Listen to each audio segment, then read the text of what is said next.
Hello la team, bienvenue dans un nouvel épisode du podcast Arrêtons de rêver. Le sujet d'aujourd'hui, c'est la gestion de patrimoine, c'est pas pour les pauvres.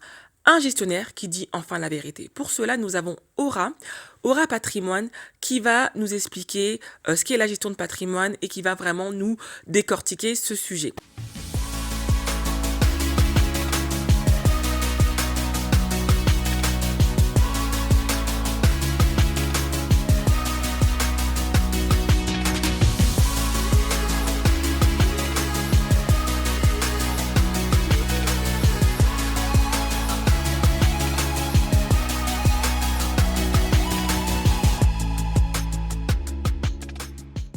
Donc, Aura, je te laisse te présenter. C'est un live détendu, c'est détendu aujourd'hui. Tranquille, chill, etc. Chill. Alors, je suis Aura Patrimoine, je suis conseillère en gestion de patrimoine, conseillère en investissement et je suis également coach en finances personnelles. Donc, j'ai ces 3 casquettes. Le but, c'est d'accompagner les personnes à s'enrichir, à avoir plus d'argent, plus de patrimoine, à peser en millions, si on peut dire ça. Et pouvoir atteindre ses objectifs de vie. Ok, super. Donc du coup, Aura, dis-nous, qu'est-ce qui t'a poussé aujourd'hui à vraiment commencer à exercer dans cette activité? Quel est ton parcours? Explique-nous. Qu'est-ce qui t'a poussé à dire, non, mais en fait, j'ai envie d'aider les gens à gagner de l'argent et à gagner beaucoup plus? Alors, je retourne à la genèse. D'abord, moi, je suis contrôleuse de gestion de profession, donc dans la finance d'entreprise. Et je cherchais un business qui allait me rapporter de l'argent déjà. Moi, je dis la vérité, qui allait me rapporter de l'argent déjà. J'ai testé plusieurs choses, j'ai testé le dropshipping, ça n'a pas marché.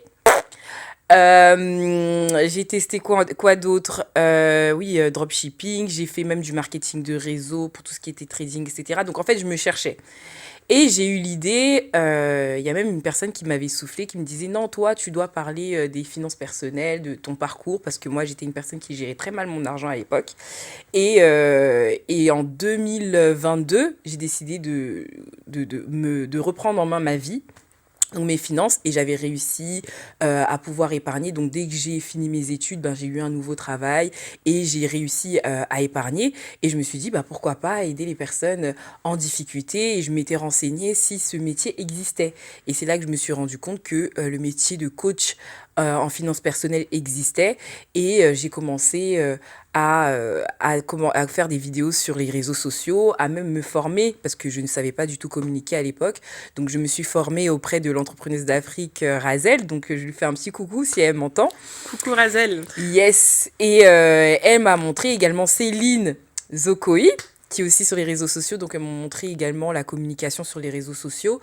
Et je parlais des finances sur les réseaux sociaux. Et ça m'a permis d'avoir mes premières clientes. Et au fur et à mesure d'avoir eu mes premières clientes, je me suis rendu compte que oui, tu réussis à ce qu'elles puissent sortir du découvert et épargner, mais la suite, qu'est-ce qu'elle fait de cet argent?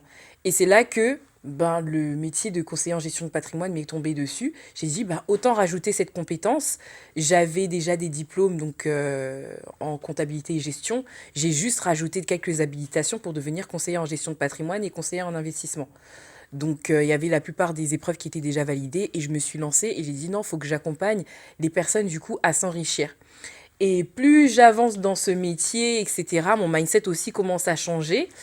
Et entre-temps, j'ai rencontré Noémie. J'ai rencontré Noémie qui a rajouté une pièce dans le puzzle parce que je me suis rendu compte que la gestion de patrimoine, c'était limité. C'était limité pour certaines personnes. Les personnes qui arrivent au mieux à s'enrichir, c'était les personnes qui ont déjà de l'argent. C'est pas... Ouais, je vais y aller doucement. Aura, elle est déjà dans le sujet Moi, même. je suis déjà dans elle le est déjà dans le chaud. sujet. Donc, du coup, ok. Et en gros, pour reprendre un peu ton parcours, parce que ton parcours vient quand même d'une douleur. Comme tu l'as dit, tu gérais mal ton argent. Et en fait, c'est-à-dire que tu as grandi dans une famille qui ne t'a pas appris, malheureusement, à gérer ton argent. Ce qui est aussi vraiment un cas, surtout dans la communauté noire et surtout aussi dans la communauté congolaise. On nous apprend à être bien habillés, on nous apprend à acheter des beaux vêtements. Mais c'est vrai que culturellement parlant, après, je vais pas mettre tout le monde dans le même sac, mais globalement, de ce que j'ai vu, on nous apprend pas à bien gérer notre argent. Donc, t'as pas reçu cet héritage-là de te dire, ok, je dois économiser, je dois mettre de côté. Et souvent, quand on vient d'un milieu, malheureusement, c'est un fait, qui est assez pauvre, mais on va plus miser sur l'apparence que miser sur ton compte en banque, sur ton patrimoine, etc. Mais tu as eu un déclic comment? Parce qu'on comprend que à un moment donné, tu as eu... Parce que moi, j'ai compris, et même en off, tu me dis, bah, Noémie m'a acheté des sacs, tu as des belles pièces aussi de créateurs. Voilà, tu étais vraiment dans ça. Mais qu'est-ce qui t'a fait que tu t'es dit, non, mais là, en fait, c'est plus possible de continuer comme ça. Je dois vraiment reprendre mes finances en main. Parce que tu as dû arriver dans une situation qui t'a dit, mais là, ça peut pas continuer. Exactement. En fait, pour reprendre la question que tu viens de poser concernant quel est le déclic qui a fait que non, faut que je change.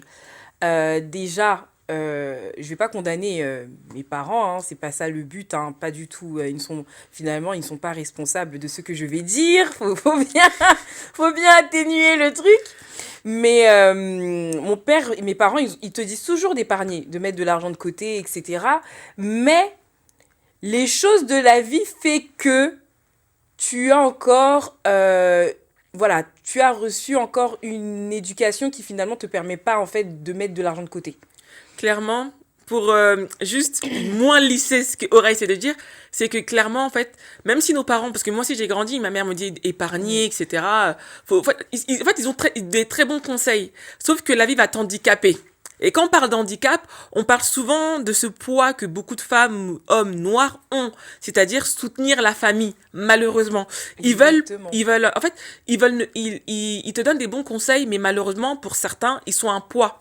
C'est pas qu'on leur rejette la pierre, mais ils sont un poids. Et quand on parle de gestion de patrimoine, c'est déjà de se créer et de se constituer quelque chose qui va nous permettre aujourd'hui de pouvoir nous assurer un certain niveau de vie, mais aussi de pouvoir transmettre. Parce que ce que les gens oublient, c'est que la gestion de patrimoine, c'est pas forcément que pour que tu vives ta best life. C'est pour être capable de transmettre à la génération future un patrimoine, une legacy qui fait que eux, ils ne vont pas souffrir comme nous. Mais malheureusement, quand tu es jeune, c'est à ce moment-là où tu peux énormément capitaliser. C'est-à-dire que tu vis en général encore chez tes parents, tu as ton premier boulot, etc. Et donc, tu te retrouves dans des situations où, normalement, avec l'argent que tu gagnes, même si c'est que le SMIC, ça doit être suffisamment conséquent pour que tu puisses épargner des fois même la moitié, des fois même le trois quarts de ton argent. Et aussi, bon, surtout il y en a qui le pensent pas, mais faire appel à gestionnaire de patrimoine, mais ça on y verra dans un second volet, mais d'épargner. Mais malheureusement, quand tu subis la vie de plein fouet, c'est-à-dire que t'as la daronne qui demande, t'as le daron qui demande, des fois même ils demandent pas pour eux,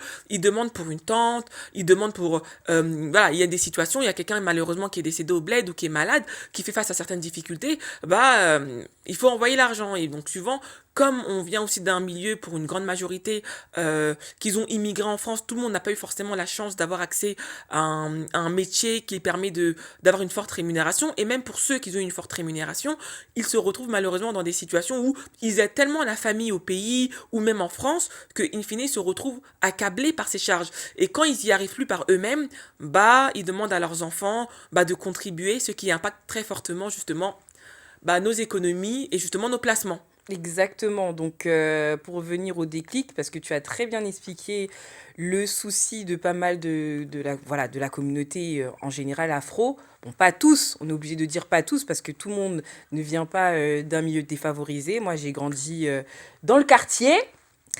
Et aussi, donc, il y a tout ce système-là, français, etc., le système éducatif qui peut être contre toi aussi. En plus, on rajoute comment on nous a éduqués. Voilà, on va dire carrément, ça fait partie de notre culture d'aider les parents, ça fait partie de notre éducation. On te dit souvent que c'est l'éducation. Quand tu ne donnes pas de l'argent à un parent, on est capable de dire qu'aux moi, ma mère, genre t'es pas une bonne enfant, tu n'es pas un enfant bien éduqué. Donc, sur le terrain, tu veux bien épargner, sur le terrain, tu veux bien construire ton patrimoine, etc. Mais la vie fait que on te donne malheureusement des responsabilités beaucoup trop tôt. Et il y a aussi ce que tu disais tout à l'heure, l'apparence. Moi, je suis congolaise. Ah, Je suis congolaise. Donc, l'apparence, c'est quelque chose qui est très, très important. Le regard des gens, c'est hyper important. Moi, quand j'ai décidé de redresser mes finances, mais c'est bon, je m'achetais plus de paires de baskets. Mais derrière, t'avais ta mère qui te disait, mais t'as les papes aussi. Elle te critique, elle dit mais non, tu peux pas être comme ça. Jusqu'à elle-même, elle commence Ben, ça se trouve qu'elle avait pas spécialement l'argent, mais elle se retrouve à faire les magasins à ta place, tu vois. Parce que j'étais tellement déterminée dans ma démarche de changer que il y avait des choses que à l'époque je me sentais pas capable de faire, mais aujourd'hui je suis capable parce que j'avais une autre vision derrière. Je voulais vraiment commencer à m'enrichir. Je trouvais que c'était pas normal que il y en a d'autres qui arrivent à épargner, il y en a d'autres qui arrivent à évoluer dans leur vie et moi j'arrive pas à évoluer, j'avance pas. Je commence une épargne, j'ai peut-être 2 000 euros. En plus, c'est des sommes dérisoires. Quand je réfléchis, ça me fait mal au cœur. Parce que des fois, c'est des sommes dérisoires. Tu atteins 2 000 euros, tu atteins 5 000 euros, allez, 6 000 euros. Mais à un moment donné, faut qu'il se passe un événement qui fait que tu es obligé de casser ta cagnotte. Et c'est la réalité de beaucoup de gens, d'où ben, il faut peut-être aider la famille, peut-être qu'il y a un deuil qui est arrivé. Surtout les histoires de deuil, pour moi, Et, c'est ma plus grande crainte. et donc, du coup, tu as dû te faire violence par rapport à ça. Et il y a aussi cette manipulation affective aussi que beaucoup d'enfants subissent dans leur foyer parce qu'on va leur dire, mais écoute, tu dois donner de l'argent à ta mère. Non, mais c'est bon, c'est moi qui t'a mis au monde. Je t'ai porté mon 9 mois, t'es mon 9 mois, etc. Et donc, du coup, à un bout d'un moment, tu commences à culpabiliser. Et après qu'on commence aussi à dire que oui, tu sais, Dieu, il a dit, honore tes parents, tu dois honorer ton père et ta mère. Et tout ça, en fait, travaille entre guillemets Dans ton mindset. dans ton mindset. Et au bout d'un moment, même quand tu as envie, bah tu fais pas. Moi je me souviens quand j'étais petite, et ben j'avais vraiment envie d'aller au ski, j'avais vraiment envie d'aller au ski, et le ski ça coûte quand même assez cher. Et j'avais trouvé dans ma ville en question, ils proposaient en fait des séjours d'hiver au ski, sauf que ça avait quand même un certain prix. Et je voulais vraiment y aller pour l'expérience. Et je savais que j'allais aussi rencontrer d'autres types de personnes parce que, faut pas se mentir, moi-même j'ai grandi dans le quartier. Donc au bout d'un moment, quand tu as envie de rencontrer, découvrir des choses, bah tu dois sortir de ta zone de confort et tu dois sortir aussi de ta zone voilà, de la zone, quoi, tout simplement. Exactement. Et du coup, je me souviens que à cette époque-là, j'avais demandé de l'argent à mon père. À mon père pour qu'il puisse tout simplement me payer le séjour. Sauf que déjà, mon père aussi, tu vois, il m'avait fait un peu attendre, etc. Et in fine, il restait quoi, allez, une semaine avant que je lui ai donné l'argent pour pouvoir tout simplement participer. Et moi, j'ai reçu cet argent-là. Sauf que au moment où j'ai reçu cet argent-là, c'était dans un moment hyper compliqué financièrement. Et franchement, et pour être honnête, il m'avait donné l'argent que pour payer le séjour, mais derrière, le ski, ça coûte cher. Il faut acheter toutes les tenues, les combinaisons, etc. Et moi, j'avais pas vraiment pris conscience de ça. Et je me suis dit, bon, il m'a déjà donné l'argent pour payer le séjour. Je pense que d'ici une semaine, j'aurai de quoi acheter, etc. Le reste. Et c'est vrai que à cette époque-là, bon, ma mère aussi, voilà, elle hébergeait des gens. Elle avait la solidarité. Et elle Ça aussi, c'est un hébergeait. problème aussi, des fois. Ça, c'est un gros problème. Et elle hébergeait un neveu à elle. Un neveu. Et moi, à la base, c'est vrai qu'on me lançait des pics. Non, mais toi, tu vas au ski alors que tu regardes la maison, c'est compliqué, il faut qu'on fasse les courses, etc. In fine, on vient toujours sur des sujets aussi trivals que la nourriture. Faut remplir notre ventre. C'est-à-dire on est dans une situation où on parlait pas, oui, mais en fait, faut qu'on paye, je sais pas, c'était pas des sujets high level, je pourrais dire. C'est vraiment des sujets primaires, donc on doit manger. Là, en fait, tu préfères aller mettre de l'argent au ski alors que le frigo, il est vide. Clairement, c'était ça. Et moi, je faisais la têtue parce que, bon, tu connais ma personnalité aura. Moi, je suis quelqu'un qui aime bien matrixer des fois les gens, et j'avais matrixé une amie qui n'était pas dans ma condition. À la base, elle s'en foutait des colonies, mais elle avait une bonne situation plus ou moins. Et donc, du coup, elle avait déjà tout payé, elle avait tout payé, la combinaison et tout. Imaginons, t'inquiète, j'arrive. Mais le j'arrive là n'est jamais arrivé. Pourquoi? Parce que quand mon père, il m'a donné l'argent, qu'est-ce qui s'est passé? Je me suis retrouvée où mon cousin, parce que ma mère, comme je dis, elle hébergeait aussi son neveu. Et donc, il est venu me voir et il m'a dit, bah, Noémie, écoute, bah, tu penses qu'à toi. Tu penses qu'à toi, etc. Mais tu vois pas la situation de la maison et tout. T'es là, etc. Je crois et franchement, c'était dérisoire. Je crois que c'était quoi? 300, 400 euros. Parce que je pense que même le ski, j'ai pas payé au tarif le plus élevé. Parce que Il y a par les rapport, il y a les contributions contributions par rapport, en fait, à la situation de la de famille. famille. Et moi, clairement, à cette situation-là, j'étais à l'échelon le plus L'échelon le bas. plus Donc, bas. du coup, moi, je vais pas m'inventer une vie. C'était l'échelon le plus bas. Et donc, du coup, je crois que c'était 300 euros, 400 euros grand max. C'était pas quelque Et chose en plus, vraiment le de ski, c'est fou. cher, donc Ah. vraiment, c'était donné. Donc mon cousin vient me dire, non mais écoute Noémie, tu sais il m'a pris en catimini, il est rentré dans ma chambre, non mais regarde écoute, tu penses qu'à toi et tout. Et ma mère tu sais je vois qu'elle osait pas. Et je voyais qu'en mode, en fait, tu vois, Ilungi Mawa Mawa, excusez-moi, je vais expliquer en français, mais tu vois que tout le monde un peu, ils sont tristes à la Oui, maison, c'est la et maison. tu commences à avoir cette culpabilité. Et j'avais vraiment envie d'y aller. Et à la fin, mon cousin, il me prend entre quatre yeux, et il me dit clairement, bah, en fait, l'argent que tu viens de recevoir, je suis désolée, mais tu fais ce que tu veux.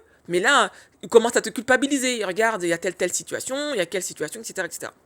Donc, finalement, ce qui s'est passé, bah, j'ai pris l'argent, j'ai donné.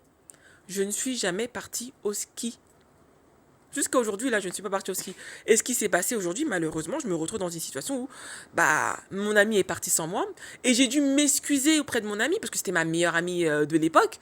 Et j'ai dû m'excuser parce que c'est moi qui l'avais matrixé. On va y aller, etc. T'inquiète, etc.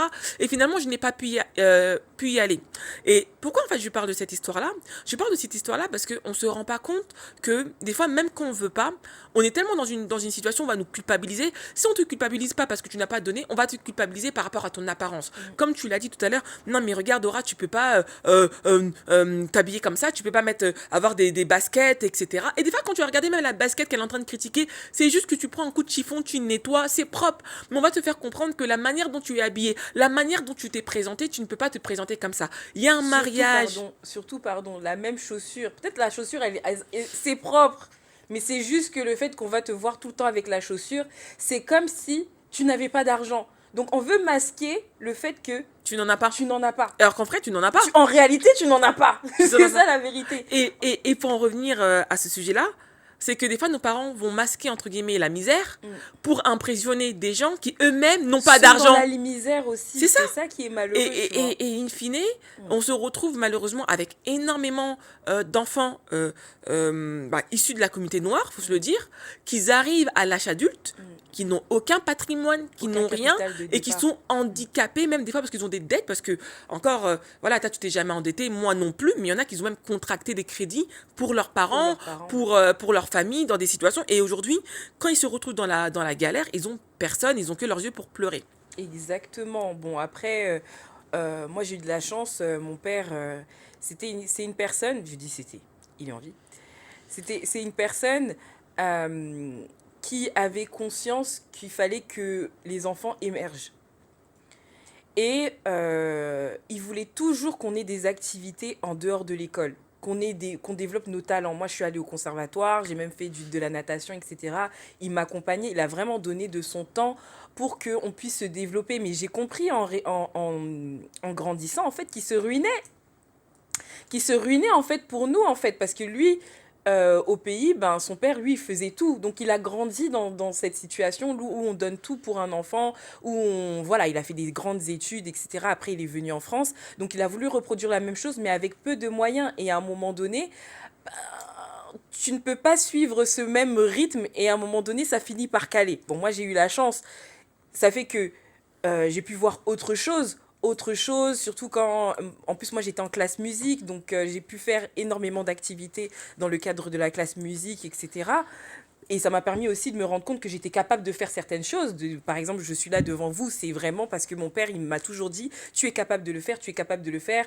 Il m'a toujours poussé à faire des études, va faire un bac S, va faire ceci. Lui-même, quand il est arrivé en France, au pays, en RDC, le système, c'est le système belge. Donc, quand il est arrivé, ben, il s'est intégré, en fait. Il s'est intégré, il a dit, non, mais il faut que mes enfants, ils soient comme ça, comme ci, comme ça. Mais en même temps, ben, il s'est endetté. Il y a la limite. Il y a une C'est-à-dire, limite, la à un moment volonté donné, il y était a la là, volonté était la là, volonté est là, mais il y avait la limite et la financière. limite financière.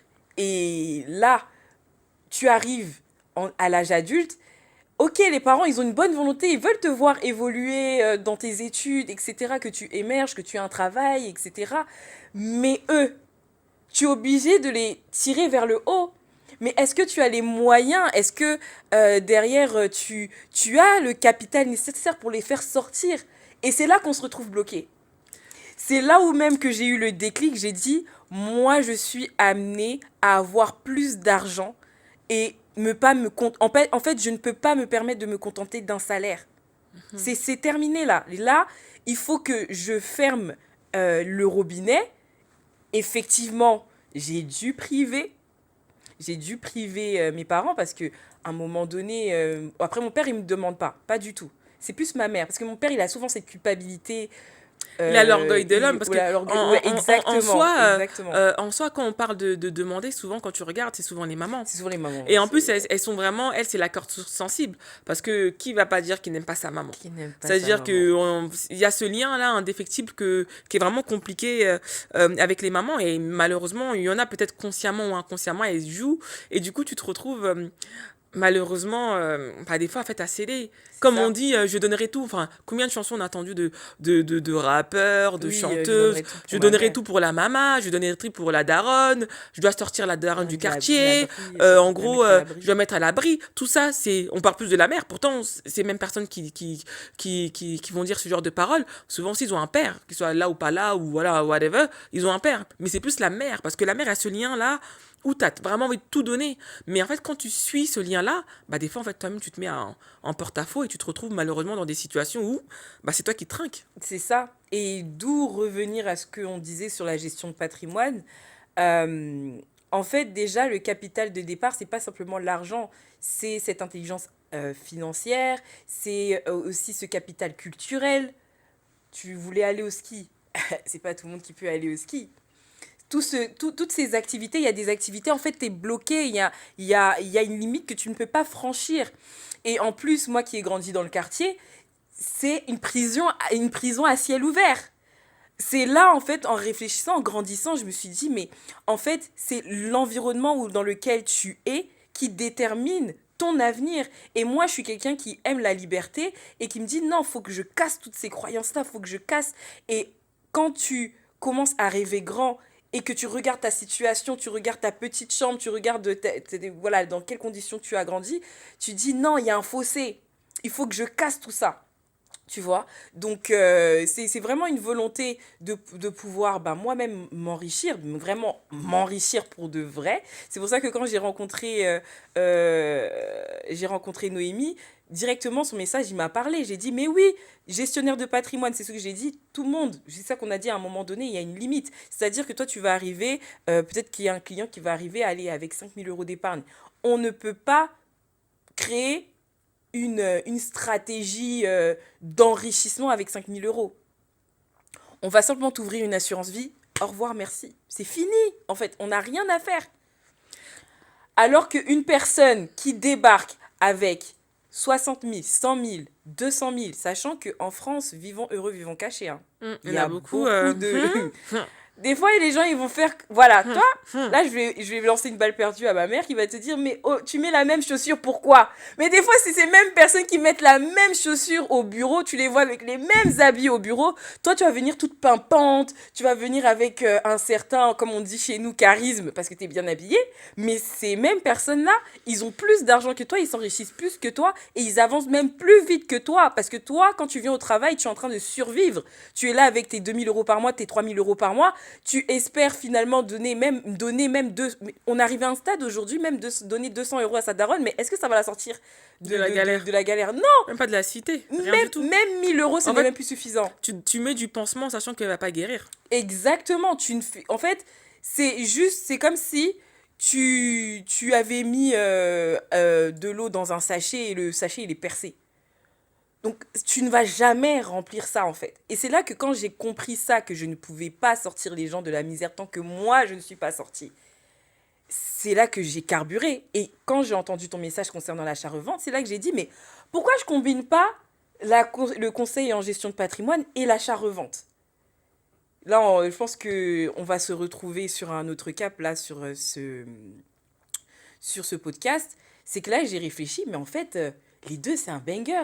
Parce que quelqu'un peut-être qui avait peut-être une épargne de 10 000 €, 20 000 €, grâce au levier bancaire, ça lui permet d'avoir une caisse personnelle et cette caisse personnelle va lui permettre de construire son patrimoine parce que la banque maintenant va te faire confiance par rapport en construisant ton patrimoine, en faisant de l'investissement locatif, peut-être la location pour courte durée pour d'autres, peut-être que pour des SCPI aussi, et plein d'autres stratégies de gestion de patrimoine. Mais d'abord, moi, je conseillerais toujours aux gens, si vous êtes dans cette situation où vous avez peu en épargne, vous avez des difficultés à épargner, à un moment donné, il ne faut pas se leurrer parce que la gestion financière a ses limites. C'est bien beau de dire aux gens, ouais, faut épargner, mais c'est pas ça qui rend les gens riches. C'est pas ça qui sort de la galère. Ce qui fait sortir de la galère, c'est vraiment de prendre des risques, de prendre des risques comme tu as pu prendre dans l'achat-revente. Et se créer son beau cash, un bon capital de départ pour pouvoir investir et ensuite construire son patrimoine petit à petit. Donc, je pense que je pense qu'on a tellement de choses à dire. Aura, elle a déjà introduit, elle a déjà Là, commencé la partie. moi, je suis venue mettre le feu. Ouais. Donc maintenant, on va être direct, Aura. De toute façon, t'as déjà dit. On va être direct. En vrai, de vrai, la gestion de patrimoine, c'est pas pour tout le monde. Parce que souvent, quand on aborde les sujets de l'investissement, souvent, les gens, ils aiment trop lisser ou conforter certains types de profils dans dans une certaine situation pour leur dire, mais vous inquiétez pas, on peut investir. Et moi, personnellement, sans jugement, je ne suis pas partisane de investissons à partir de 50 euros, tu mets 20 euros tous les mois, tu mets 100 euros tous les mois. Et ça, on en entend jour et nuit. Pourquoi? Parce que il y en a beaucoup, justement, qui veulent s'adapter à l'audience. Comme on dit, c'est un sujet qu'on entend de plus en plus, tout le monde dit oui, la France de Macron, c'est dur. Ok, on a compris. Déjà, on va revenir dans un moment donné dans le podcast que c'est pas dur pour tout le monde. Ça, faut comprendre, hein. C'est pas tout le monde qui galère en France. Faut accepter. Il y en a qui te regardent droit dans les yeux, qui disent ah t'inquiète pas, ça va aller, alors que la personne, elle est blindax. Et même des fois des gens de votre communauté, parce que Aura, alors elle reviendra, parce qu'elle est gestionnaire de patrimoine, elle accompagne des clients, et elle nous dira, il y a certains profils, que quand tu les regardes comme ça, tu vas dire, non mais elle paye pas de mine, ou il paye pas de mine, il a Wellou, mais il a de l'argent. Il a de l'argent, vous pouvez pas vous imaginer à un certain niveau. Et il y en a aussi, justement, dans la communauté, qui ont énormément de sous, mais qui se cachent, parce qu'ils savent très bien que si on commence à apprendre qu'ils ont de l'argent, ils vont commencer à être, entre guillemets, la vache à lait de leur mère, de leur père, de leur famille. Dès qu'il y a une situation compliquée, on va appeler telle personne. Donc, ils préfèrent des fois se faire passer pour vraiment des fois plus pauvres que la daronne. Ouais, mais je travaille pas, je suis au chômage, je suis au RSA. Alors que des fois, ils ont un vrai travail. Des fois, ils ont une vraie baraque. Sauf que ils floutent beaucoup de choses pour éviter justement de se faire dépouiller. Donc, ma question est, dis-nous la vérité, Aura. En vrai, c'est pas tout le monde qui peuvent investir, ou en tout cas, qui peuvent avoir les fruits de leur investissement. Parce que investir 20 euros, 100 euros, c'est pas mauvais, c'est un premier pas. Mais pourquoi tu veux investir? Et souvent, les gens, ils veulent investir pour sortir de la galère. Mais tu sors pas de la galère avec 100 euros, 200 euros. Donc, maintenant, détaille-moi bien, parce que je crois que j'ai dit une question dans la question. Ouais. Mais globalement, je crois qu'on s'est compris. Moi, je vais parler de mon expérience personnelle. Quand j'ai fini mes études, je gagnais 2000, 2200, 2500, c'est juste après les études en tant que contrôleuse de gestion.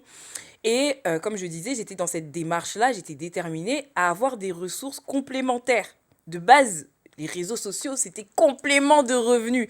Donc, j'étais dans cette idée-là où tu veux gagner des petites miettes, quoi. Tu vois, si il y a 300 euros qui rentrent, c'est bon. Parce que j'étais dans cette démarche où je voulais investir du coup en bourse. Et je me disais, mais je suis en train de me fatiguer à faire des virements automatiques de 50, 100 euros et tout. Et je suis un peu limitée. Mais en fait, ce qui fait la différence, c'est la mise. J'avais déjà compris ça.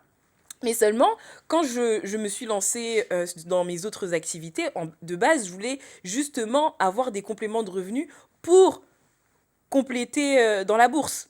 Parce que je trouvais que mettre 100 euros, c'était plus suffisant. Il fallait que je mette. Et en plus, à l'époque, j'investissais en crypto. Donc, je trouvais que c'était trop peu ce que je mettais. Donc, je m'étais dit, vaut mieux que j'ai des compléments de revenus. Et au fur et à mesure, en développant mon mindset, en avançant, en découvrant que j'étais capable de faire rentrer 300. Au tout début, c'est 200. Je commençais, à l'époque, j'avais des prix bas. 200, bon, j'arrive à faire rentrer. Ok, 300. Bon, on teste 1000. 1000 rentre. On teste 2000. 2000 rentre. 3000. T'as 2-3 clients qui te ramènent 3000 euros. T'es content. T'as 9000 de chiffre d'affaires. Donc, tu commences à sentir que tu te sens capable de générer de l'argent. Grâce à une compétence. Grâce à des compétences. Ça, c'est vrai, il faut le dire, parce que tu n'as pas gagné de l'argent comme ça, tu as maîtrisé une compétence qui font que tu as eu des clients qui ont été capables de te payer. Et ça déclenche aussi un certain certain mindset de te des dire, complexes. parce qu'il y en a beaucoup de personnes, ils dépendent de leur salaire. C'est pas une mauvaise chose en soi, mais du coup, on est toujours en train d'attendre la fin du mois. Mais tu as ce genre de dopamine là aussi quand tu investis, quel que soit on va dire quel que soit l'investissement en soi, et que tu commences à investir ou que tu développes une compétence et les gens te payent pour cette compétence, tu commences à rentrer des 300, 400, 1000, 2000 euros. En fait, ça te débloque et tu te rends compte qu'en fait, il y a de l'argent, il y en a.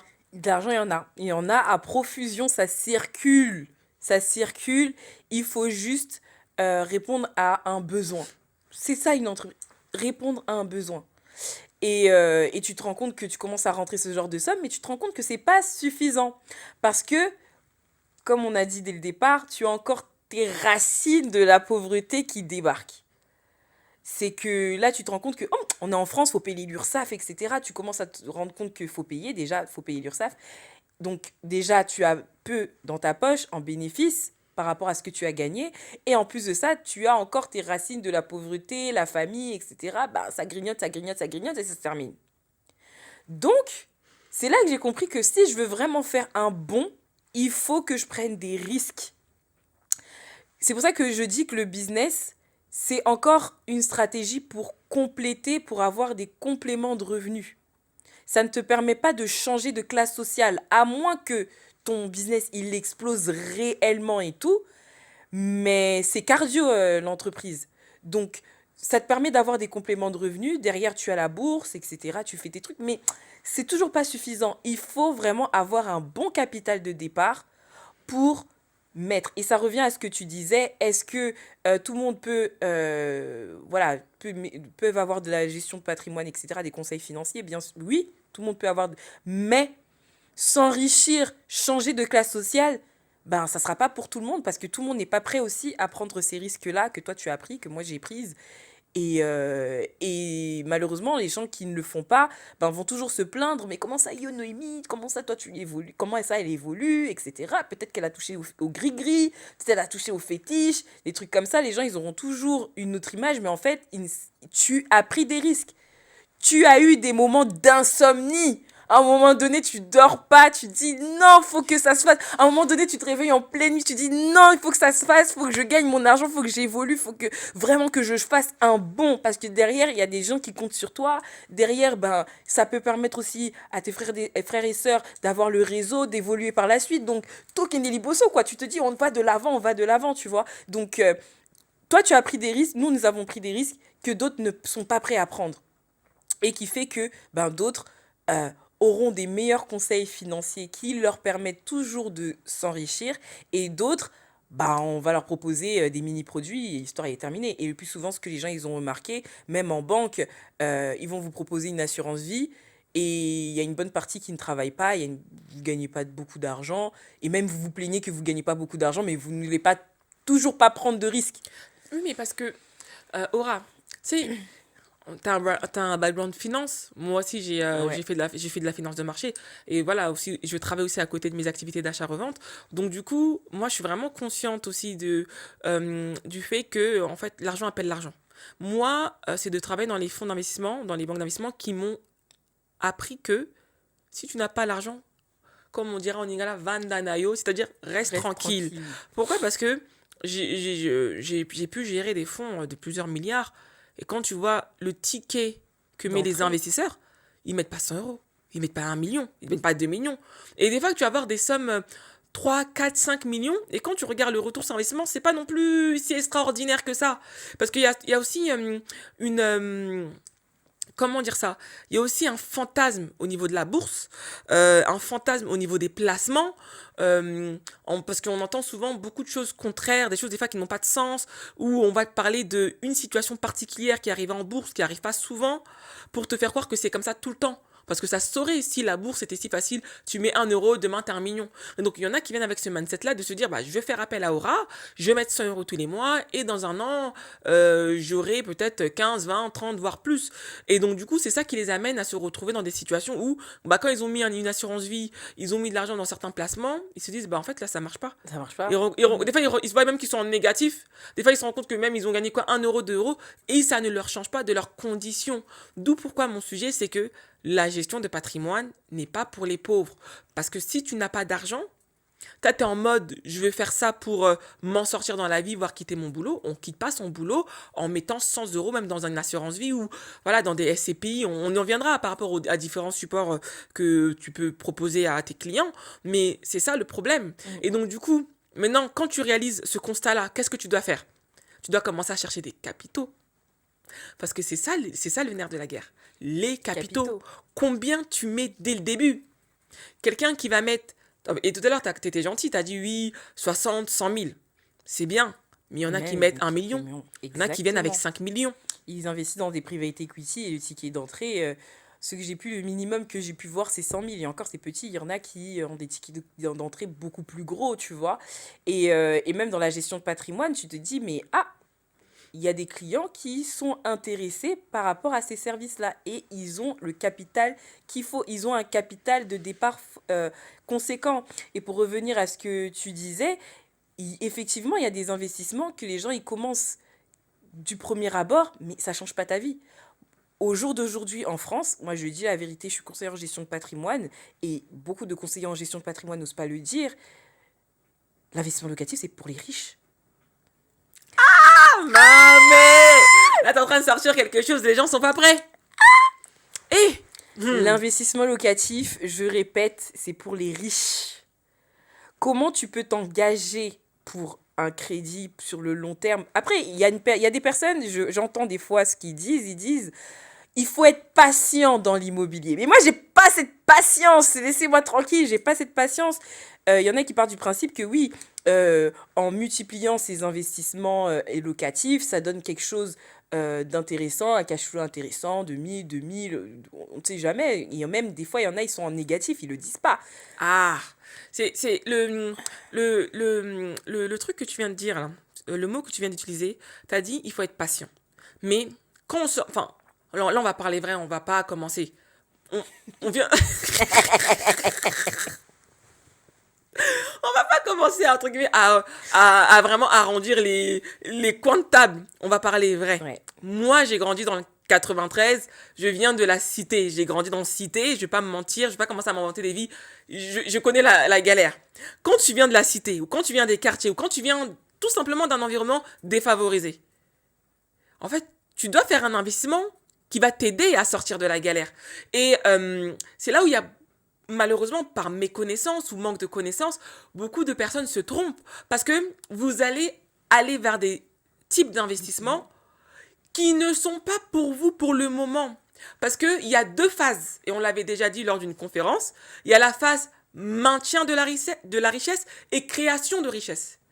Et quand tu viens de là où on vient, je sais même pas si c'est... Excusez-moi, quand on vient, voilà, quand tu viens de la cité, faut pas te mentir, ou tu viens d'un milieu défavorisé où c'est la galère, tu dois te concentrer sur la création de richesse. Tu dois commencer à chercher à dégager des capitaux. Tu dois commencer à chercher des moyens des fois même des moyens pour gagner beaucoup plus d'argent, c'est-à-dire de plus dépendre de ton salaire. Le salaire, c'est un bon ticket d'entrée. Commencer à faire de l'achat-revente pour gagner des capitaux. Investir dans un business c'est bien. Si tu arrives, entre guillemets, à développer des compétences qui font, comme Aura l'a expliqué, que les gens puissent te payer 2 000, 3 000 euros, 4 000 euros. Parce que pour certains, des fois, vous allez dire, ouais, mais non, j'ai rien à faire. Mais comme Aura. Aura, voilà, elle fait sa carrière, mais elle est aussi gestionnaire de patrimoine. Et aujourd'hui, elle a juste étendu en fait ses compétences pour pouvoir conseiller des personnes aujourd'hui qui peuvent placer son argent. Ça lui rajoute encore des gros revenus en plus de ce qu'elle gagne déjà dans son activité salariale. C'est pas, on dit pas forcément faut quitter ton boulot parce que ça aussi c'est encore un fantasme, faut quitter. Mais est-ce que tu as quelle situation pour quitter? Exactement. Mais tu dois faire des additions qui font qu'aujourd'hui tu vas te retrouver dans une situation où tu peux te retrouver à dépenser 200 000 euros à placer. Et là, tu commences, entre guillemets, au fur et à mesure, commencer à te maintenir la richesse. Parce que pour moi, la gestion de patrimoine, tu crées de la richesse, oui, mais c'est plutôt pour te maintenir dans la richesse. Parce que quand on regarde l'inflation aujourd'hui, on regarde la bourse. La bourse aujourd'hui, on part en moyenne, ça te rapporte pour les meilleurs placements. Enfin, les meilleurs placements pour les meilleures années, parce que c'est global. En général, on est sur un retour sur investissement qui est entre 7 et 8%. Donc, c'est-à-dire que si tu as investi, par exemple, 100 000 euros, j'aime bien les grosses sommes, on va dire 100 000 euros, bah tu vas te retrouver, si tu as bien placé, que tu es dans une bonne année, en moyenne, tu peux gagner 8 000 euros. Après, là, je vous épargne les charges, les taxes, les frais, etc. 8 000 euros. Donc, du coup, imagine. Donc, tu t'imagines, regarde, tu mets quand même 100 000 euros, tu gagnes 8 000 euros. Mais qu'est-ce qui va faire la différence avec quelqu'un qui va faire enfin, qui va créer de la richesse? C'est parce que cette année, par exemple, tu vas mettre 100 000 euros, tu gagnes 8 000 euros. Mais comme tu n'as pas besoin des 8 000 euros, les 8 000 euros vont faire 108 000 euros que tu vas pouvoir réinvestir dans la bourse. Entre-temps, tu as un business, tu as des compétences qui te ramènent de l'argent. Donc tu rajoutes. Et c'est là, entre guillemets, que tu joues sur deux volets. La création de richesse, ce qui fait qu'avec tes business, tes activités d'achat-revente, tes activités, voilà, on va dire aussi, il y en a qui font de la location courte durée s'ils arrivent à s'en sortir. Voilà, il y a plusieurs activités qui S'ils arrivent à s'en sortir, c'est une gamine. Non, parce qu'il y en a qui gagnent, il y en a qui Ouais, il gagnent y en pas. a qui gagnent, il y en a qui gagnent pas. Donc c'est pour ça que je dis à voir. Je préfère mettre mon disclaimer. Mais du coup, par rapport à ça, tu vas créer de la richesse. Donc la création de la richesse va te permettre de peut-être diviser les montants que tu vas gagner en deux volets. Un volet qui va te permettre de réinjecter dans le Dans le patrimoine. patrimoine. Et derrière aussi, d'évoluer ton niveau de vie. Exactement. Parce que c'est ça qu'on oublie, enfin c'est ça qui est le plus important. Parce que ce qui est le plus important, c'est d'évoluer au niveau de ton niveau de vie. C'est-à-dire, quand tu as grandi en cité, bon, faut être honnête, la majorité des gens veulent en quitter. Pourquoi? Il y a la délinquance, tu peux donner une éducation, voilà, il y a l'insécurité, tu donnes une éducation à ton enfant, et ton enfant, malheureusement, tu lui dis A, il fait B.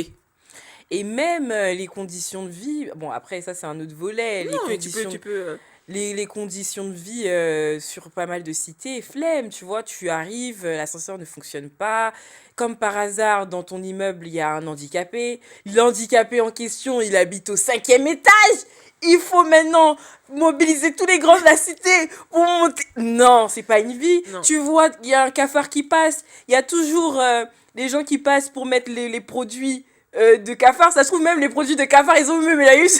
Mais c'est ça, ça te rajoute encore. Ça te rajoute. Non, je pense que, comme on l'a dit il y a quelques minutes, la cité, c'est une prison à ciel ouvert. Tu ne peux pas évoluer dans un environnement comme celui-ci. Il faut que tu te battes pour en sortir.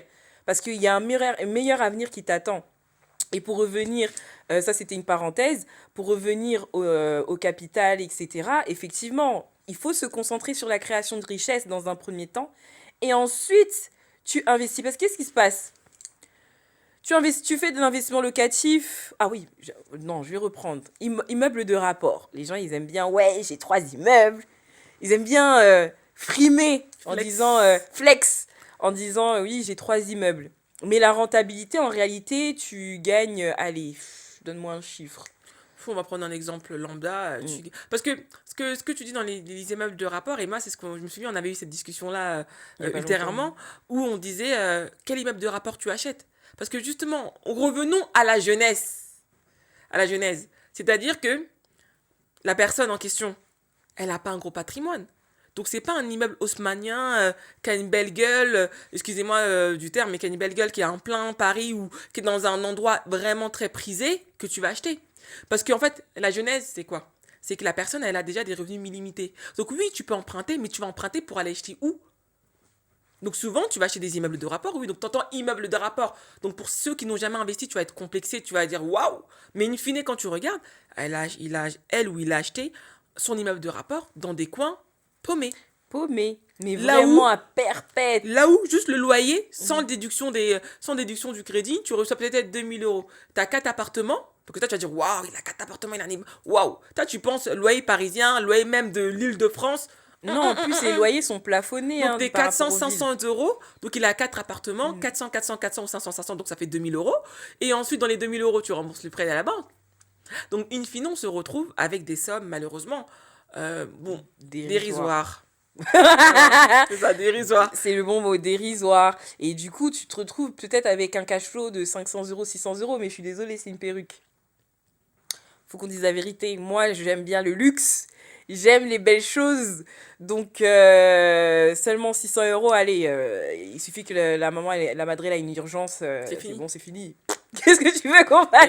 C'est fini. C'est là que, ouais, elle doit aller dans un mariage au bled. 600 euros, c'est fini. En fait, en fait, le cash, ça se termine tellement vite quand tu commences à réfléchir de la sorte en complément de revenu. Donc, Moi, j'ai compris que dans le business, c'est toujours mieux d'avoir un fort capital pour commencer. Il y en a qui vont vous dire, oui, un capital à zéro. Non, moi, maintenant, j'y crois plus. À force d'être dessus, j'y crois plus. Moi, si personnellement, quelqu'un qui veut se lancer dans le business, pour moi, hein, personnellement, il y a des boîtes qu'on peut reprendre. Il y a des franchises que tu peux reprendre aussi et ça demande un certain capital. Moi, je sais que je vois de beaucoup de franchises aujourd'hui. Je vois que Coccinelle commence à revenir. Je commence à voir le G20. Je vois beaucoup de G20 par des communautés asiatiques qui le reprennent et qui se font de l'argent, mais en masse. Mais le capital de départ, c'est pas 50 euros. Le capital de départ, c'est pas 1000 euros, c'est pas tes 2000 € que tu gagnes dans ton immeuble de rapport. Donc, je pense que il faut que les personnes qui sont en train d'écouter ce podcast, qui se posent la question vraiment, qui se Où je veux posent aller? où je veux aller, Qu'est-ce que je souhaite? qu'est-ce que je souhaite, est-ce que je veux vraiment m'enrichir et voici la stratégie, donc la stratégie de création de richesse et de maintien de richesse, d'accord? Ou soit, ben, je veux des compléments de revenus et finalement, j'ai que un sachet percé où je mets de l'eau. Voilà. Et il y en a beaucoup. Là, j'ai eu plusieurs clientes comme ça, des clientes qui ont fait le pas d'être indépendantes, d'être dans le libéral, etc. Tu vois les sommes, tu vois qu'elles gagnent le montant fétiche que les gens ils aiment bien idéaliser. Elles gagnent entre 10 à 15K par mois, euh, net hein, en enlevant l'URSSAF, etc. Ils s'en sortent pas. Parce que, ben, toujours il y a ces racines là, oui, mais les parents, en fait, il faut que tu sortes l'argent. Et en plus, maintenant, il y en a la plupart d'entre nous, bah, ils sont à la retraite. D'autres sont à la retraite, d'autres se rapprochent de la retraite. La retraite, elle n'est pas énorme. Ça se trouve qu'ils se sont battus pour les papiers, ça se trouve qu'ils se sont battus pour plein plein de choses. Ça fait qu'ils n'ont presque pas cotisé. Il y en a, ils n'ont jamais cotisé. Bah, il y a des parents, qu'on connaît les contextes pour certains de nos parents, le temps de pouvoir bien être établis Établi, en ça prend France, du temps. et se retrouvent des fois, malheureusement, ils ont passé plusieurs années à ne pas être capables de travailler ou de cotiser comme il fallait, et ils se retrouvent, ouais, bah, j'ai travaillé 15 20 ans, et bah, la retraite, c'est ça, quoi. Il y a Exactement. carrément 30 ans ou des fois 20 ans à la poubelle, Exactement. et là, Donc, c'est qui paye? C'est c'est Bibi? ça. Exactement. Donc, il y a des familles qui sont obligées de se cotiser entre eux, entre frères et sœurs. Ça se trouve que la situation du petit frère, c'est pas encore ça. Ça se trouve la situation du grand frère, c'est pas ça, parce que lui aussi, il a sa famille, lui aussi, il a sa femme. Donc, on tourne en rond. Et ça fait que, bah, même quand tu gagnes ces sommes-là, 10 15K par mois, finalement, moi, j'ai des clientes, finalement, elles se rendent compte pourquoi elles font appel à moi, du coup, parce qu'elles se rendent compte que elles n'ont même pas d'épargne. Même une personne qui gagne même 2000 € par mois a plus d'épargne qu'elle. Parce que, pour revenir à ce point-là, beaucoup de personnes disent oui, mais en fait, si je gagne plus, je vais plus épargner, je vais plus investir. Non, c'est que si tu n'as pas déraciné le mal qui a fait que tu n'as pas été capable de tout simplement de réussir financièrement, et ben tu peux gagner des sommes de fou, mais malheureusement, tu vas te retrouver dans la même situation que quelqu'un qui gagne moins que toi. Mm. Et ça, c'est la réalité, parce que, comme on le disait, elle gagne 15 ou 20 000 euros, ou voilà, 10 000, ou whatever, et elle se retrouve dans des situations où bah, elle doit encore aider sa famille. Et encore, c'est encore plus dans cette situation, surtout si elle a fait l'erreur de communiquer sur ses revenus. Tu vas communiquer tes revenus, je gagne 10 ou 15 000 euros à tes Mais en tout cas, parents. on sous-entend que tu gagnes bien déjà si t'es dans le Et libéral. ensuite, ah, tes parents vont dire, mais toi, tu gagnes 10 000 euros, 15 000 euros, nous on a 1 200 euros. Et pour eux, maintenant, t'es la vache à lait. Et il y a des Exactement. parents qui sont sans pitié. En fait, on reproduit des schémas de nos parents. Parce que nos parents, ils ont fait la même chose, hein. Aider la cousine, aider le frère, aider... Bon, après, mon père, lui, il avait coupé avant parce qu'il a dit, non, lui, c'est tout. Il a dit, non, je me concentre sur ma famille, d'où le fait qu'il nous a permis justement de pouvoir se cultiver. Il nous a amenés au salon de l'agriculture, il nous a amenés à la Cité des Sciences. Avec lui que j'ai été au cinéma. Il y en a, ils se posent... Peut-être que ça peut paraître anodin, mais c'est avec mon père que je suis allée au cinéma, en fait. Donc, lui, il s'est concentré, il a dit non, non, non, faut que j'arrête tout ça et ça. Mais seulement, quand tu décides de prendre ce chemin-là, de t'enrichir, effectivement, malheureusement, tu es obligé d'arriver dans cette situation où tu es obligé d'arrêter le robinet. Et beaucoup ne sont pas prêts à arrêter le robinet. Et de commencer la stratégie qu'on est en train de dire, la création de richesse et le maintien de richesse. Parce que c'est bien beau d'avoir des théories, mais maintenant dans la pratique, c'est un peu plus compliqué. Tu es obligé de couper le robinet, de dire non, stop, stop. Si on me demande pour des besoins primaires, nourriture, loyer, ok, je peux aider. Mais pour des choses extra, ça, oubliez-moi, je reste focus sur mes objectifs. Et ça, beaucoup de personnes ne sont pas prêtes à le faire. Voilà pourquoi beaucoup de personnes de la communauté n'arrivent pas à s'enrichir. Et malheureusement, on est obligé maintenant de prendre des risques. Et ça en fait partie d'arrêter malheureusement de s'occuper des gens. Parce que même dans le cas que je viens de t'exposer, il y a des clientes qui payent même des loyers de leurs parents, etc. C'est trop dur. En fait, t'es même pas encore arrivé au niveau que tu veux être, que tu commences à prendre des charges. Mais comment tu vas t'en sortir? Tu peux pas. Et malheureusement, tu es obligé de voir les personnes à côté de toi, autour de toi, souffrir. En fait, faudra accepter. Faudra accepter. Ouais, ça c'est quelque chose que beaucoup de personnes doivent accepter de se dire en gros bah enfin c'est un peu dur parce que tu vois les gens ils culpabilisent mais se dire ok c'est quoi en fait c'est pas clairement excusez-moi du terme mais c'est pas mon dos. C'est pas mon problème. Moi, voilà. Et c'est vrai que c'est difficile de dire ça, mais tant qu'en fait beaucoup n'arriveront pas à se dire ça, ils vont continuer à entretenir des gens qui ont malheureusement déjà fait leur vie, qui ont déjà fait leur choix, qu'on valide ou non. Et, et que si toi tu continues ce même comportement, bah en fait, c'est même pas que toi qui va être impacté, ça va être aussi tes enfants. D'accord. Parce que Oui, c'est qu'est-ce que tes ça. enfants vont gagner? Une daronne qui est toujours en train d'aider sa daronne? C'est ça en fait. Une C'est daronne ça. qui est en train d'aider sa daronne. Mais Maintenant, attends, 2 secondes. Je vais juste parce que là, l'événement, il sera déjà passé, oui, certes. Mais il n'y a pas que le système familial des parents, etc., qui empêche les gens d'évoluer. C'est aussi même en couple, quand certaines personnes se mettent en couple, ils n'arrivent pas à parler d'argent. Les amis, parlez d'argent, s'il vous plaît. Parler d'argent, parce que quand on a des projets, on les finance avec l'argent. Comment on peut considérer que la femme, elle est matérialiste quand elle parle d'argent? Alors que si tu veux construire quelque chose avec une femme, etc., faut parler d'argent, faut parler d'enrichissement, il faut parler projet. Le plus souvent, les gens, ils se concentrent que sur les dépenses et espèrent évoluer financièrement en couple. Ça, on a un événement là le 14 mars. Bon, je pense que le podcast sera déjà passé, mais c'est aussi des traumas, c'est aussi des liens qui fait que beaucoup n'arrivent pas à s'enrichir même en couple, n'arrivent pas à s'enrichir même personnellement. Et ça, c'est dramatique et il faut changer tout ça. merci.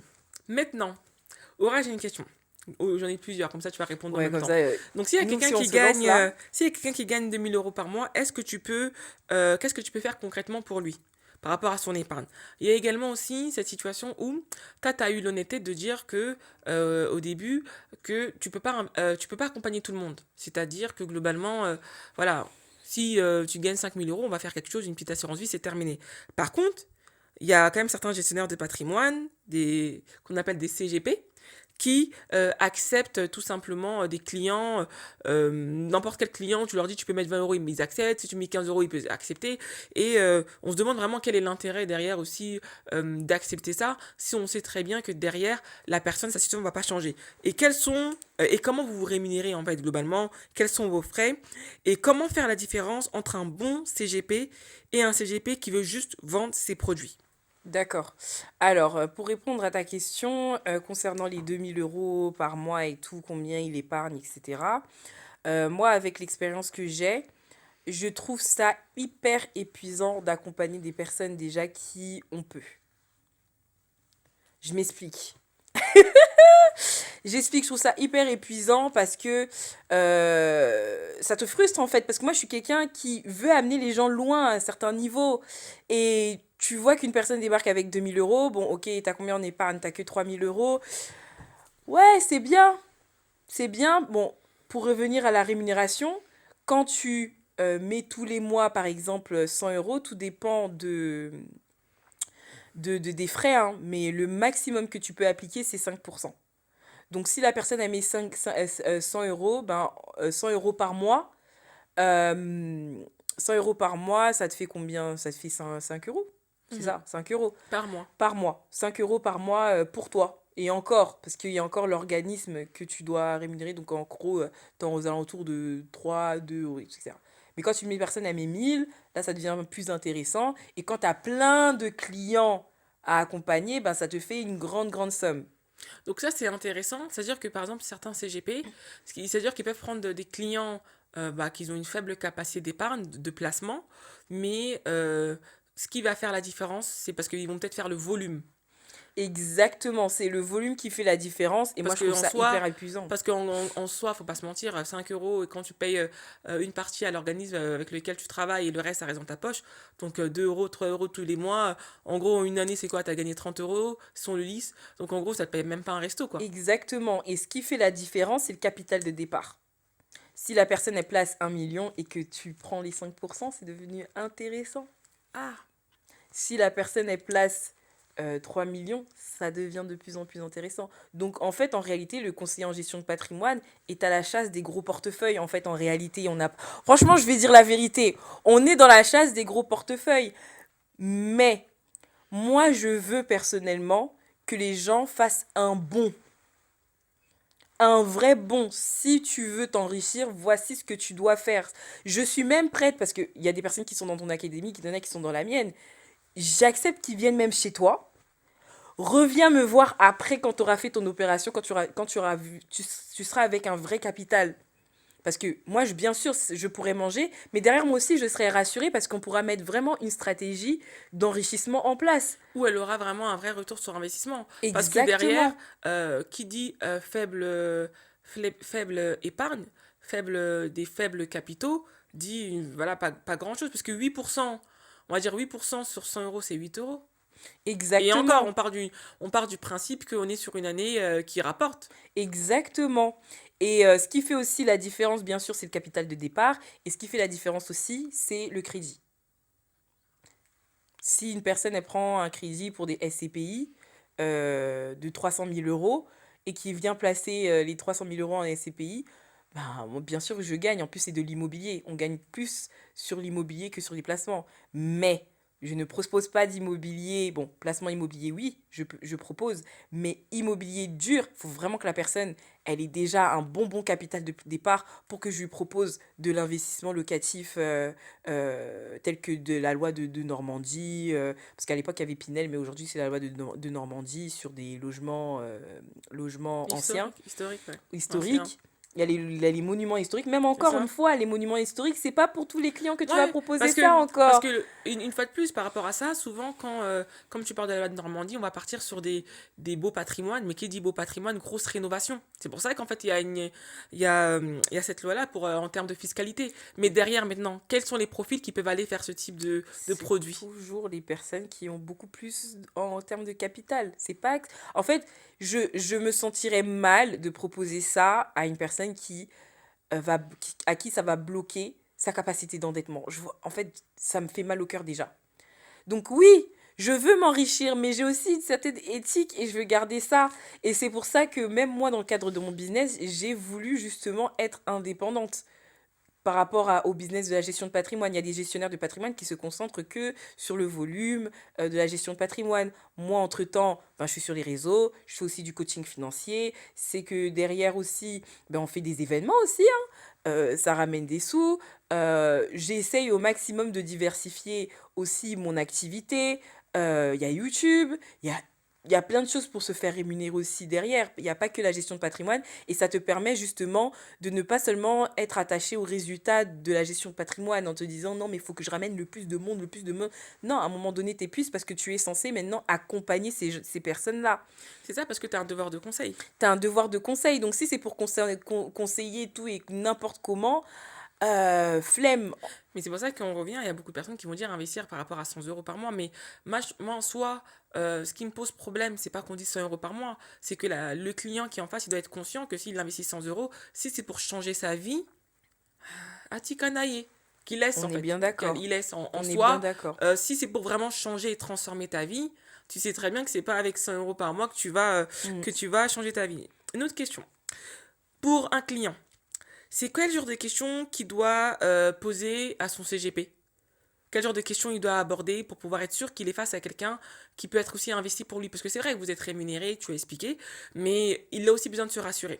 Deuxième question aussi, comme ça ben, tu réponds aux deux en même temps, c'est est-ce qu'on peut vraiment se passer d'un CGP? Parce qu'en soi, tu me diras, il y en a qui vont dire on n'a pas besoin d'un conseiller de gestion de patrimoine, c'est bon, je peux me débrouiller tout seul. Et aujourd'hui, il faut dire la vérité, comme tu dis que tu es sur les réseaux, beaucoup de personnes donnent leurs conseils à prendre ou à laisser, hein, dire ouais, tu fais ci, tu fais ça, etc. Mais maintenant, il y en a qui disent bah, je peux me passer d'eux, j'ai pas besoin de. Voilà, c'est comme des gens qui font de l'achat-revente et qui se disent ah, c'est bon, je peux faire les travaux moi-même. Voilà, on sait comment ça termine souvent ça. Mm. Donc c'est pareil. Bah, la question que doit poser un CGP, après, moi, je donne ma vision en tant que CGP, c'est mon mindset, ça, c'est moi par rapport à moi. Un autre CGP, peut-être que lui aussi, il est dans cette situation-là où il cherche des compléments de revenus. Ouais. Donc, et ça peut être un très bon conseiller aussi. Tout dépend du mindset des gens. Moi, je veux attirer des personnes qui veulent amasser. Mais il y en a, ça va pas les déranger d'avoir des personnes, et c'est pas non plus un péché, tu vois. Seulement, moi, je trouve ça épuisant, tu vois. Parce que je sais que la personne, elle va pas émerger comme moi, je veux qu'elle Et émerge. d'où pour qu'il y ait des déceptions. Oui, il y a beaucoup de Parce déceptions, que ouais, il y la a beaucoup de personne, elle va déceptions. se dire, ouais, mais je suis venue vers toi parce que je pensais que j'allais changer ma vie. Mais Tu veux pas prendre risque. Moi, tu veux que je t'aide comment? Ah, si tu veux, par exemple, parce qu'il y a des personnes qui épargnent des 2 3 000 euros, même, voire même 5 000, parce qu'il y en a qui sont aussi entrepreneurs et qui ont de la trésorerie, qui ont beaucoup de trésorerie. Là, ça devient même plus intéressant, et même plus intéressant pour moi par rapport à la rémunération, tu vois. Encore une fois, on est à la chasse des gros portefeuilles. Les petits clients, c'est fatigant. bah oui, parce qu'entre guillemets, peu de résultats, ou Peu très de peu. résultats. C'est vraiment, t'as l'impression, c'est vraiment, on y va vraiment Oui, petit à c'est ça, petit, petit à petit, beaucoup d'efforts. Et pour peu. souvent, ceux qui investissent sans stigmatiser forcément qu'ils investissent des petits hommes, ils ont vraiment des fois aussi malheureusement des idées reçues sur les placements. Ils pensent que je vais mettre 100 euros, 10 euros, 50 euros, whatever, et que ça va Ça va changer. péter, non, Non, non, faut arrêter de se ouais. leurrer. À un moment donné, on a tous été à l'école, on a fait des maths. Un On plus a fait un des maths, un plus 1 un plus ne 1 est fait. égal à 2, 2 fois 2, 4. Après, ça dépend des gens, mais il y a les exponentielles, proportionnelles. À un moment donné, comment ça se fait que tu penses qu'en mettant 100 euros, tu vas péter, quoi? En fait, non, ça suffit, cette manière de penser. Penser création de richesse, maintien de richesse, comme on l'a dit. Et ta deuxième question, c'était quoi? Est-ce qu'on peut se passer d'un CGP? Non. À un moment donné, tu as besoin de structure. Parce qu'il y a des personnes, bah, comme je l'ai dit, il y a des personnes qui me contactent qui gagnent 10 15 20 30 k par mois. Euh, et sans structure, bah, ils se retrouvent avec du cash, mais le cash, c'est liquide, hein. Ça se termine du jour au lendemain, on l'a bien vu. En plus, tu peux dépenser, tu peux voyager. Comme tu as augmenté ton niveau de vie, ben, tu as augmenté tes dépenses. Et le gestionnaire de patrimoine te fait comprendre que non, tout peut changer du jour au lendemain, d'accord. Tu peux perdre ton boulot, tu peux perdre ton activité pour X ou Y raison, tu te retrouves en redressement judiciaire. Donc derrière, il faut que tu sois indépendant de ton activité et que tu aies un patrimoine justement qui te génère de l'argent, mais aussi qui permette de maintenir ton niveau de vie. D'où, par la suite, quand on amasse beaucoup d'argent, etc., ben, il y a l'assurance vie, ton argent travaille, il y a les SCPI, tu as en plus des parts immobilières, donc tu perçois des loyers vraiment sans effort, donc des parcs immobiliers sans effort. Et bien sûr, il y a le capital, donc il faut chercher d'abord ce capital d'abord. Il y en a qui investissent dans des private equity, il y en a qui investissent en bourse, etc. Donc tout ça, c'est pour permettre de pouvoir continuer à faire fructifier ton patrimoine grâce à ton capital. Et aussi l'investissement locatif, ça te permet aussi d'avoir de l'immobilier. Donc non seulement tu as de l'immobilier, tu as des placements, donc ça te permet d'avoir un portefeuille vraiment équilibré. Et c'est ça le but aussi du gestionnaire de patrimoine, de faire en sorte que tu aies un patrimoine équilibré, que tu aies de la trésorerie, que tu aies de l'immobilier, que tu aies du placement. C'est pour ça qu'il y en a beaucoup qui me posent la question, mais du coup, c'est quoi l'investissement qui est en train de péter en ce moment que je mette mon argent? Non, parce que tout est une question de stratégie. Tu as besoin d'une structure, d'être structuré et de savoir, ben, dans 10 ans, ben, combien va valoir ton patrimoine, combien tu vas peser, en fait. C'est ça le but d'un CGP et aussi que tu puisses atteindre tes objectifs de vie tels que les études des enfants. Peut-être que tu as envie que, peut-être que ton enfant, il voudra aller, je sais pas, à HEC. Sois prête, parce que maintenant les prix des écoles ont augmenté d'ailleurs. Beaucoup, c'est Beaucoup devenu des écoles de commerce des ont prix, recruté. waouh. Voilà. Tu as envie d'acheter ta résidence principale. Tu investis dans ta résidence principale. Tu veux, bah, pour ta retraite, bah, voilà, la résidence principale, ça je l'ai dit. Ta retraite, ça aussi c'est un autre sujet. Tu veux préparer ta retraite avec 10 balles, faut laisser tomber, d'accord? À un moment donné, il faut créer de la richesse pour que tu puisses investir sur tes projets de vie futurs, lointains. Et c'est ça le rôle d'un gestionnaire de patrimoine, c'est de cadrer tout ça, d'avoir une stratégie personnalisée en fonction de ta situation, parce que tout le monde n'a pas la même situation. Il y en a qui sont indépendants, il y en a qui sont salariés, il y en a qui reçoivent des héritages et qui ont besoin de structure. Donc, le rôle d'un CGP, c'est de guider le client pour justement s'enrichir, mais à la fois assurer ses projets de vie.